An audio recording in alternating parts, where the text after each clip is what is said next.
Welcome दोस्तों, किशोर institute की podcast series में आप लोगों का फिर से हार्दिक स्वागत है। इस पॉडकास्ट सीरीज़ का मेन मोटिव यही है कि हम लोग ऐसे बच्चों से आपको मिलवाएं जो बच्चों ने ऑलरेडी मेडिकल, इंजीनियरिंग जैसी बहुत सारी अच्छी फील्ड में बहुत अच्छा रिजल्ट गेन किया है। इस पॉडकास्ट सीरीज़ में आगे भी जो बच्चे आपसे मिल चुके हैं, जिन लोगों ने बीजे मेडिकल, बड़ौदा मेडिकल या एम्स एग्ज़ाम जो है वो क्लियर कर चुके हैं, आज हम जो स्टूडेंट से मिलने वाले हैं जो ए ग्रुप के स्टूडेंट हैं, जिन्होंने ए ग्रुप की जो एंट्रेंस एग्ज़ाम है, जेई एग्ज़ाम है, साथ में बिटसेट एग्ज़ाम है, उसमें बहुत अच्छा रिजल्ट उन्होंने लाया। साथ साथ में ही सीबीएसई बोर्ड में भी उनके बहुत अच्छे मार्क्स थे। बिटसेट एग्ज़ाम के बारे में बहुत कम स्टूडेंट को वैसे मालूम होता है, पर बिट्स कॉलेज जो है जिसके लिए बिटसेट एग्ज़ाम बच्चे देते हैं वो इक्विवेलेंट है जेई की बहुत सारी अच्छी एनआईटीज़ है, आईआईटीज़। तो आज हम ऐसे स्टूडेंट से मिलना चाहते हैं, युवराज सिंह राजपूत, जो सीबीएसई बोर्ड से है और उनका बिट्स में एडमिशन हो चुका है। तो वेलकम युवराज सिंह राजपूत, किशोर इंस्टीट्यूट के पॉडकास्ट सीरीज में आपका वेलकम है। तो एकदम बेसिक से स्टार्ट करते हैं। आपकी जर्नी, मैंने बहुत सालों से मैं आपसे आपके पेरेंट्स से बहुत हम लोगों का फैमिली रिलेशन है, और तो मैंने आपको बहुत, आप जब छोटे थे तब से आपको मैं पहचानता हूँ, और आपने 10th तक भी बहुत अच्छा रिजल्ट आपकी स्कूल में गेन किया था, आप स्कूल टॉपर थे। अब 11th-12th की जर्नी जो है वो थोड़ी अलग होती है 10th की जर्नी से, क्योंकि 10th तक का जो भी प्रिपरेशन है वो थोड़ा गाइडेड ज़्यादा होता है, उसमें सिलेबस में, क्वेश्चन में थोड़ी डिफ़िकल्टी कम होती है। पर 11th-12th में जैसे आपको पता है कि बहुत सारी एक्स्ट्रा चीज़ें करनी पड़ती है। 11th-12th में कॉम्पिटिटिव एग्ज़ाम में भी जो सिलेबस होता है वो 2 साल का होता है। आपने जो बिटसेट एग्ज़ाम दी और उसमें तो फिज़िक्स, केमिस्ट्री और मैथ्स वो तो है, साथ साथ में इंग्लिश और लॉजिकल रीजनिंग के भी क्वेश्चन आते। तो वो एग्ज़ाम आपने क्लियर की, इसके लिए पहले तो आपको बहुत सारा कॉन्ग्रेचुलेसन्स। Thank you sir. आज हम लोग ऐसी कुछ बातें करेंगे कि जो स्टूडेंट बिटसेट एग्ज़ाम देना चाहते हैं, जो आपके जूनियर्स हैं, आप उनके रोल मॉडल हैं, तो आप उनको ऐसा गाइडेंस दें कि जिससे वो लोग एग्ज़ाम क्लियर कर पाए। आपने जो प्रॉब्लम फेस किए थे, आप जो टाइम 2 साल का था उसमें आपने जो भी प्रॉब्लम फेस किए थे, आपका भी ऐसा टाइम आया होगा कि जहाँ पे आपको लगा हो कि नहीं, मेरे से ये एग्ज़ाम शायद नहीं हो पाएगी, मुझे टफ़ लग रहा है। तो वो सारे प्रॉब्लम आज हम लोग स्टूडेंट के साथ और पेरेंट्स के साथ डिस्कस करने वाले। तो एकदम स्टार्टिंग से स्टार्ट कर रहे थे। जब आपने 11th-12th में एडमिशन लिया, तब आपका आपको पहले से ही मन में था कि नहीं सर मैं बिटसेट एग्ज़ाम में ही जाने वाला हूँ, या आपका कुछ और टारगेट था? वो आप पहले बताइए बच्चों को। जब 10th ख़त्म हुआ तब पहले तो ये डिसाइड करना था कि मेडिकल करना है या इंजीनियरिंग करना है, पर मुझे मैथ्स पहले से ही ज़्यादा मेरे दिल के करीब है, तो मैं मैथ्स ऑलवेज़ ज़्यादा प्रेफर करता था। तो मैंने मम्मी पापा को बोला कि मुझे इंजीनियरिंग करना है, और उन्होंने मुझे फुल सपोर्ट के साथ इंजीनियरिंग में भेज दिया। फिर जब मैंने इंजीनियरिंग स्टार्ट की, मैंने रिसर्च चालू किया कि कौन से कॉलेजेस होते हैं इंडिया में, बेस्ट कौन से हैं, आईआईटीज़ है, बिट्स है, वीआईटीज़ है, उसकी स्टडी चालू की। और फिर मैंने स्टार्टिंग में तो सब में ट्राई किया, JEE के लिए ट्राई किया, VIT ट्रिपल ई के लिए ट्राई किया, बिट्स के लिए ट्राई किया। पर जब फिर 11th एंड हुआ और जब 12th आने लगा, तब मैंने सोचा कि अब एक सिंगल ट्रैक मिल जाए तो ज़्यादा अच्छा रहेगा और मैं अपना फोकस एक ही जगह चैनलाइज कर पाऊँगा। तब मैंने सोचा कि बिट्स तो ड्रीम कॉलेज है, और तब मैंने फिर स्टार्ट किया कि अब बिट्स में ही जाना है और उसकी तैयारी करनी है। बहुत अच्छा। कई बार बच्चों को ये भी प्रॉब्लम होता है कि उनको क्लियर पाथ नहीं पता होता है।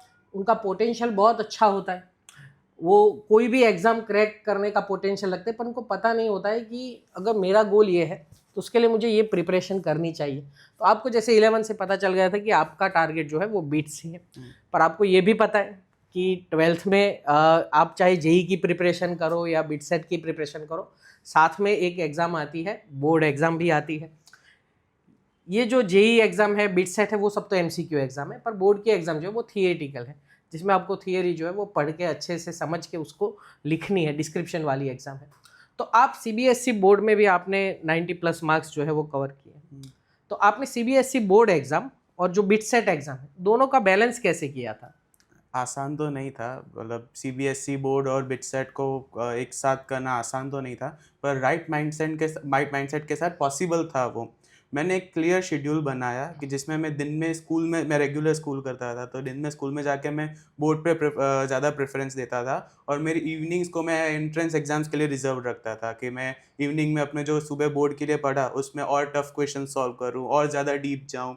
बोर्ड में क्या होता है, बोर्ड और बिटसेट का सिलेबस ऑलमोस्ट सेम होता है। Yes. बोर्ड प्रैक्टिस करने से आपका जो फाउंडेशन है, जो बेस है, वो बहुत ज़्यादा स्ट्रांग हो जाता है, जिससे आप एंट्रेंस एग्जाम में ज़्यादा टाइम देके और डेप्थ में जा सकते हैं, अपनी स्पीड बढ़ा सकते हैं, जो बिट सेट के लिए बहुत ज़रूरी है, अच्छी स्पीड होनी ही चाहिए। तो मैं क्या करता था, बोर्ड प्रैक्टिस करके सुबह सुबह उसमें अपना फाउंडेशन स्ट्रांग कर देता था, और फिर शाम को JEE और बिट सेट के पेपर्स या फिर अपनी इंस्टीट्यूट की मॉड्यूल सॉल्व करके उसमें और डेप्थ में चला जाता था। ओके, बहुत अच्छा। एक जनरल क्वेश्चन बच्चों को आता है, कई बार क्या होता है कि 10th खत्म होने के बाद जब 11th-12th स्टार्ट होता है, तो ज़्यादातर बच्चे क्या करते हैं, 11th को सीरियसली नहीं लेते। उनको लगता है कि 12th में हम लोग ज़्यादा फोकस करेंगे, या 12th का वेटेज ज़्यादा होगा, या जब जैसे 10th में ज़्यादातर बच्चों का क्या होता है कि वो जब एग्ज़ाम आती है उसके लास्ट 2-3 मंथ्स अच्छे से पढ़ लेते हैं और डिसेंट रिजल्ट भी बन जाता है। तो 11th-12th में कई बच्चे जो है वो 11th को ऐसे रिलैक्सेशन में लेते हैं कि नहीं हो जाएगा, इजी है। 11th में आपने कैसे पढ़ाई की थी? क्या आपने 12th जितनी ही सीरियसनेस रखी थी, 11th को फिर टेकन फॉर ग्रांटेड ले लिया था? वो थोड़ा बताइए। टेकन फॉर ग्रांटेड तो नहीं लिया था, क्योंकि इंजीनियरिंग करना तो था ही, कॉलेजेस देखी थी, पता था टफ है, तो अच्छे से पढ़ना तो था ही, तो पढ़ाई तो अच्छे से कर रहा था। पर 11th में मेरे साथ क्या हुआ था, जब हाफ ईयरली स्कूल की ख़त्म हुई, उसके बाद दिसंबर में मेरे राइट लेग में फ्रैक्चर हो गया था। ओह! तो 2-3 महीने मैं बेड रेस्ट पे था। फिर जब उठ के बाहर आया तो पता चला सिलेबस ख़त्म हो गया है, हाँ, सब स्किप हो चुका है, पूरा मिस हो गया है। फिर मुझे ऐसा रियलाइज़ हुआ कि पहले थोड़ा ज़्यादा पढ़ लिया होता तो अभी अच्छा कवर हो सकता था। फिर पर कोई प्रॉब्लम नहीं आई, क्योंकि आप हैं, बलवंत सर हैं, मनन सर हैं, दिन-रात फिर मैं आपके पास आता था, आप मुझे सिखाते थे। रात के 3-3 बजे तक फिर सिलेबस कवर किया, फिर 11th हो गया। पर वो एक रिग्रेट रह जाता है कि थोड़ी ज़्यादा मेहनत कर ली थी, सही बात है। ज़्यादा कर लिया होता तो ये प्रॉब्लम नहीं आती, यस, क्योंकि मेडिकल इमरजेंसीज़ तो हमारे हाथ में नहीं है। यस, सही बात है। इसीलिए मैं बच्चों को ऑलवेज़ बोलता हूँ कि जो 11th-12th चाहे आपका नीट टारगेट है या जेईई टारगेट है, कुछ भी टारगेट, वो टारगेट है फिर भी, तो जो उसकी प्रिपरेशन है, वो 12th में या 12th के लास्ट 6 मंथ्स में नहीं, 11th के फर्स्ट डे से ही स्टार्ट हो जाती है। और ये पूरी 2 साल की जर्नी जो है वो आपको बहुत सारी चीज़ें सिखाएगी। मैं बच्चों को ऑलवेज़ बोलता हूँ कि 12th में अगर आपका बहुत अच्छा रिजल्ट आया है, तो बहुत अच्छे आपको अच्छी कॉलेज में एडमिशन मिलता है, सब चीज़ें हैं। पर अगर थोड़ा भी अगर आपका रिजल्ट आपकी एक्सपेक्टेशन से कम आया है, तो आपको ये याद रखना है कि आपके ये 2 साल की जो जर्नी है, उसने आपको मेहनत करना सिखाया है। और मेहनत करने वाले बच्चे जो है वो लाइफ में कभी पीछे नहीं रहे, वो मैंने अपनी जर्नी से सीखा है। तो 11th-12th की जर्नी जो है उनको 2 साल में आपको प्रॉपर फोकस के साथ दोनों को इक्विवेलेंट बैलेंस के साथ चलना होता है। ओके, अब जो बिटसेट एग्ज़ाम है, वैसे हमको वो तो पता है कि सर उसमें पूरे वो एमसीक्यू सिस्टम है, उसमें एक कैच भी है कि जैसे फिजिक्स, केमिस्ट्री और मैथ्स, ये 3 सब्जेक्ट तो है, साथ में 2 एक्स्ट्रा सब्जेक्ट के भी क्वेश्चन आते हैं, और वो है इंग्लिश और लॉजिकल रीजनिंग। तो इंग्लिश और लॉजिकल रीजनिंग चाहिए, उसका जो वेटेज है वो comparatively 2 subject it is very low, but उसको हम लोग टेकन फॉर ग्रांटेड फिर से नहीं ले सकते। तो वो सब्जेक्ट को आपने कैसे कवर किया था?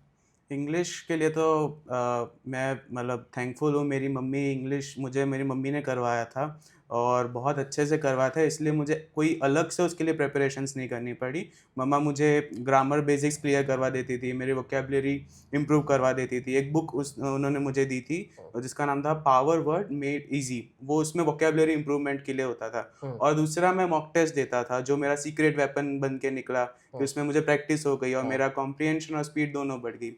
लॉजिकल रीजनिंग के लिए मैं पजल्स, वेन डायग्राम्स और ऐसी सब चीज़ों पे ज़्यादा ध्यान देता था, और जो बिट्स के प्रीवियस ईयर पेपर थे ना, वो मैं सॉल्व करता था, जिससे मुझे पता चले कि इस क्वेश्चंस में क्या करना होता है, इसमें क्या लॉजिक लगेगा, कौन से क्वेश्चंस में कितना टाइम देना है, और उससे मेरी स्पीड ज़्यादा इंप्रूव हो गई। और लॉजिकल रीजनिंग और इंग्लिश एक टास्क की जगह एक ईजी, मतलब मज़ा आने लगा उसमें कि ये अच्छा है। मैथ्स, फिजिक्स, केमिस्ट्री तो हार्ड है ही, हाँ, पर ये एक सॉफ्ट साइड हो गया कि नहीं, इसमें मज़ा आता है, ये ज़्यादा करेंगे तो तकलीफ नहीं होगी उससे, वो ईजी हो गया ज़्यादा।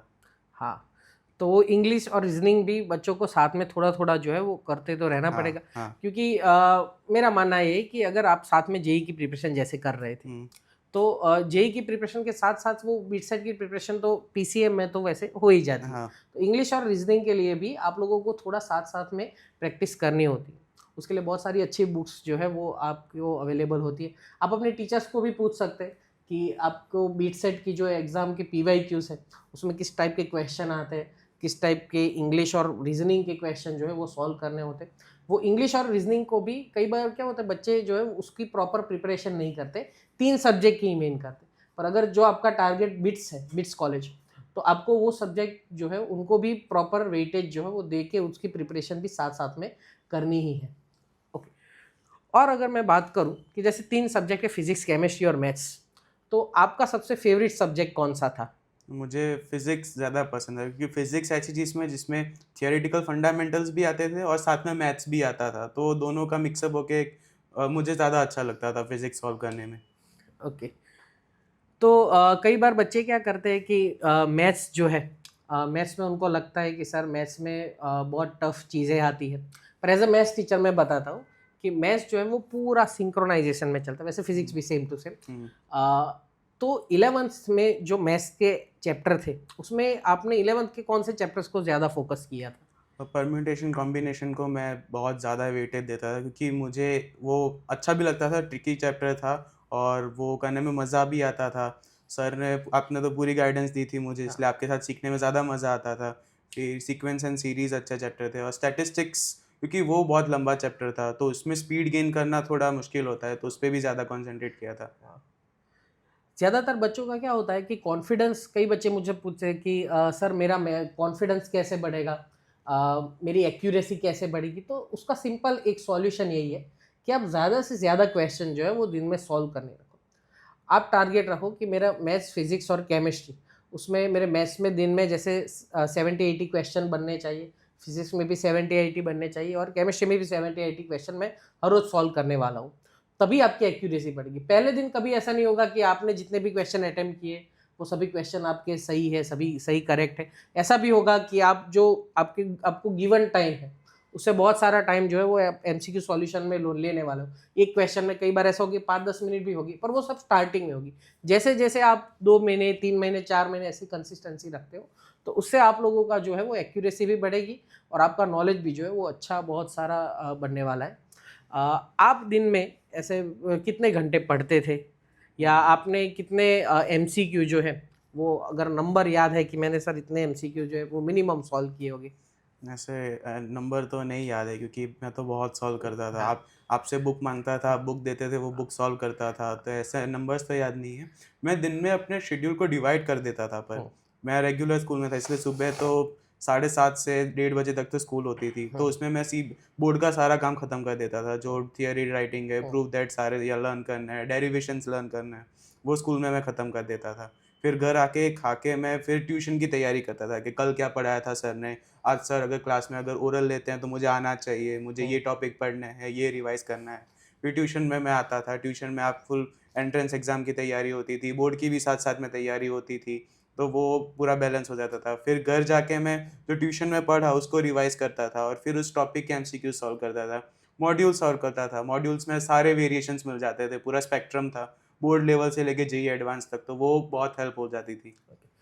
और एक पूरी 2 साल की प्रिपरेशन होती है और सबसे इम्पोर्टेंट टाइम जो होता है जब आपकी एग्ज़ाम नज़दीक आती है वो।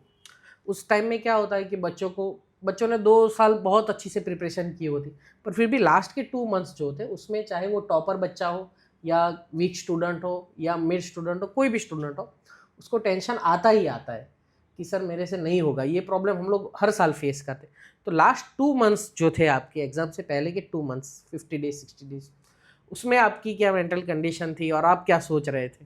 लास्ट 2 मंथ्स तो बहुत मतलब मुश्किल थे, बुरे तो नहीं थे, मेहनत यस। चालू थी, पढ़ाई कर रहा था, मुश्किल थे क्योंकि एक तरफ आपको पता है कि आपने 2 साल पूरी मेहनत की है, हुँ। इसलिए वो टेंशन होता है कि 2 साल की मेहनत कहीं चली ना जाए, पानी में ना यस। चली जाए।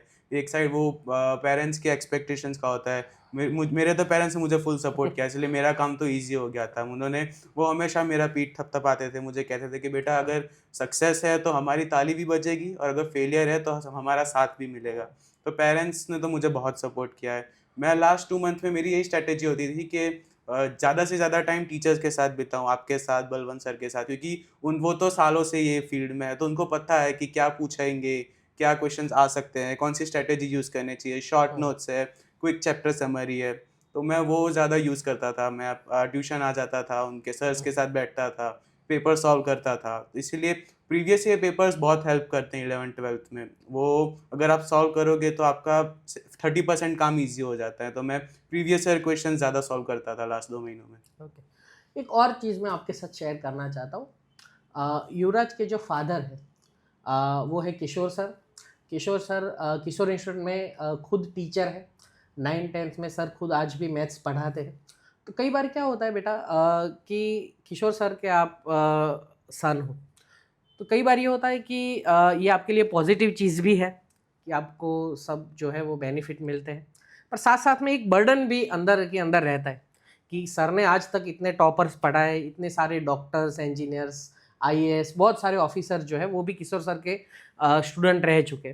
तो क्या आपके दिमाग में भी, क्योंकि हम लोग तो सब स्टूडेंट का बर्डन देख सकते, पर आप तो अपना बर्डन शायद हमसे आपने कभी शेयर भी नहीं किया, तो क्या वो बर्डन रहा है कि अगर मैं किशोर सर का सन हूँ तो मुझे तो इतना रिजल्ट लाना ही पड़ेगा, या मुझे वो कुछ स्ट्रेस है, ये कुछ बर्डन का आपने फेस किया था कि नहीं? नहीं, ऐसा कोई बर्डन पापा ने फ़ील ही नहीं होने दिया। वो ऑलवेज़ मुझे एक दोस्त की तरह ही रखते थे कि बेटा कोई नहीं, साथ पढ़ेंगे, साथ एग्ज़ाम्स देंगे, कोई टेंशन नहीं है, फ़ेल हुआ तो क्या, पास हुआ तो क्या।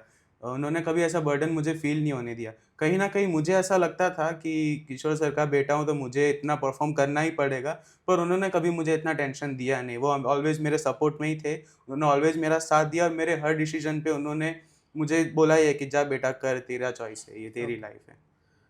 तो साथ साथ में आपके फादर की तो बात हुई, पर हम लोग फादर और मदर दोनों का रोल जो है वो बच्चों की सक्सेस में रहता है। तो मैं आपकी मदर का भी रोल पूछना चाहता हूँ कि उनकी आपकी जर्नी जो है उनमें उनका जो है वो क्या रोल है, उन्होंने आपको कैसे सपोर्ट किया? मेरी मम्मी का तो बहुत बड़ा रोल है, क्योंकि कोई भी स्टूडेंट है उसका जो परफॉर्मेंस होता है वो उसके फाउंडेशन पे डिपेंड करता है कि how strong his foundation is. मेरी मम्मी बचपन से मुझे पढ़ाती है। मेरी मम्मी पहले प्रिंसिपल थी, फिर मेरी जब स्टडी स्टार्ट हुई 4th-5th में, तब उन्होंने वो जॉब छोड़ के मुझ पे पूरा फोकस कर दिया। उन्होंने इतना बड़ा सेक्रीफाइस किया मेरे लिए, इसलिए मैं तो उनका ऑलवेज मतलब थैंकफुल हूँ। उन्होंने मेरा 4th, 5th, 6th, 7th में मैं ट्यूशन्स नहीं जाता था, मैं घर पे ही पढ़ता था, मम्मा ही मुझे पढ़ाती थी। मेरे मैथ्स है या सोशल साइंस है या साइंस है, सारे फाउंडेशंस मेरी मम्मी ने ही मेरे स्ट्रॉन्ग करवाया, तब जाके मैं अब 11th-12th में या 9th-10th में ये बिट्स और ऐसे एग्ज़ाम्स में अच्छा परफ़ॉर्म कर पाया हूँ। सही बात है। तो जो स्टूडेंट की सक्सेस होती है उसके मेन 3 पॉइंट्स हैं। एक तो स्टूडेंट्स को खुद थोड़ी मेहनत ज़्यादा करनी पड़ती है। सेकंड, पेरेंटल सपोर्ट, वो भी एक पिवोटल रोल जो है वो स्टूडेंट की सक्सेस में फॉलो करे। और थर्ड जो है वो है टीचर्स का सपोर्ट। जब 3 पॉइंट मिलते हैं अच्छे से और तीनों साथ में अच्छे से काम करेंगे, तब बच्चे की सक्सेस को कोई रोक नहीं पाता। मैं आपसे ये पूछना चाहता हूँ कि ये जो पीसीएम, फिजिक्स, केमिस्ट्री, मैथ्स के जो सब्जेक्ट हैं, कई बार ये होता है कि इसके क्वेश्चन सॉल्व करने में बहुत सारा टाइम चला गया, तो उसमें थोड़ा ब्रेक चाहिए। तो आप फ्रेश होने के लिए, रिफ्रेशमेंट के लिए, रिलैक्स होने के लिए आपकी कोई हॉबी या आप जो करते थे वो क्या हो सकता मुझे को-करिकुलर एक्टिविटीज़ का बहुत शौक था, इसलिए मैं डीपीएस गांधीनगर में हमारे साल में 3-4 इवेंट्स आती थी, उसमें मैं पार्टिसिपेट करता था। तो जो मेरा फ्री टाइम था, उसमें मैं उसकी तैयारी करता था। मेरे पास स्मार्टफ़ोन नहीं था। है? हाँ, पापा ने बोला था कि स्मार्टफ़ोन अभी तो डेंजरस है, हाँ, इसलिए स्मार्टफ़ोन मैं नहीं रखता था। तो इंटरनेट है, सोशल मीडिया है, उन सब से तो दूर था। मेरी छोटी बहन है पवित्रा, मैं कभी-कभी उसके साथ खेलता था, फ्रेश हो जाता था। छोटे बच्चों के साथ खेलने की मज़ा आता है, तो थोड़ा टाइम उसके साथ खेलता था, उसको पढ़ाता था, मेरी नॉलेज उससे शेयर करता था, तो उसमें मैं फ्रेश हो जाता था, फिर वापस बैठ जाता था पढ़ाई करने के लिए। ये सही बात है बेटा। आज हम लोग जो प्रॉब्लम का सामना कर रहे हैं, जो आज से 15-20 साल पहले जो लोगों ने वो प्रॉब्लम का सामना इतनी इंटेंसिटी के साथ नहीं किया था, वो है मोबाइल एडिक्शन। हम लोग बहुत सारे ऐसे बच्चों से मिलते हैं, बहुत सारे ऐसे पेरेंट्स से मिलते हैं, जो हमें बोलते हैं कि सर नहीं, हमारा जो बच्चा है वो दिन में उसको 2 घंटे तो मुझे मोबाइल जो है वो गेम खेलने के लिए देना ही पड़ेगा, वरना वो अच्छे से पूरा दिन पढ़ाई नहीं कर पाएगा। तो पेरेंट्स की रिस्पॉन्सिबिलिटी है, साथ में टीचर्स की भी ये रिस्पॉन्सिबिलिटी है कि बच्चों को समझाएं कि अभी उनके लिए इम्पोर्टेंट चीज़ें क्या है, क्योंकि ये एक एडिक्शन है। अगर आप इसमें से जल्दी बाहर नहीं आए तो आप उसके अंदर ही जाते रहेंगे, अंदर ही जाते रहेंगे, उसका कुछ सॉल्यूशन नहीं है।